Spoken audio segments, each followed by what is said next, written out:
मुख्यमंत्री अभियोग प्रकोष्ठ खोलुची कम बंद हेउची बेसी। लोकंक सरकार दरबार प्रकृत रे पलटिछि प्रहसन। अभियोग शुणाणी केवल गणमाध्यम प्रचार प्रसार रे ही सीमित। मुख्यमंत्री दायित्व नेबा परे मोहन माझी कहिले प्रति सोमवार मुख्यमंत्री अभियोग प्रकोष्ठ रे लोकंक समस्या शुणिबे। प्रथम केतोटी शुणाणी रे तो जोरदार प्रचार भी हैला। गणमाध्यम हेउ कि निज भाषण रे लोकंक पई बीजेपी सरकार केते समर्पित बारंबार कुहागला देखागला। लोकंकु बुझाइबाकू उद्यम हैला, हेले प्रकृत सत कौन से कथा खोद मुख्यमंत्री तथ्यरू स्पष्ट हेउछि।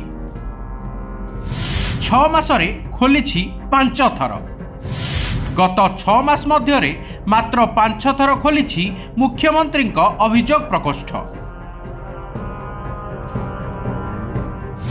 जुलाई और अगस्ट रे 2 थर लेखाएं खोलिथिबा बेले सेप्टेम्बर मासरे आदौ खोली नाही। अक्टोबर 21 रे शेष थर पाई मुख्यमंत्री अभियोग शुणिथिले।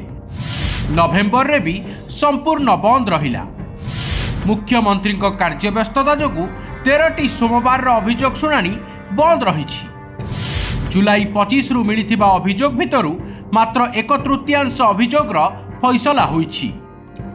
बाकी अभियोग भाग्य झुली रही। एही तथ्य खोद मुख्यमंत्री विधानसभा रे रखिचंती। निजकू लोकंक सरकार कहुछि बीजेपी सरकार। लोकंक समस्या निजे शुणुथिबा कथा कही बाह बाह नेउछंती मुख्यमंत्री।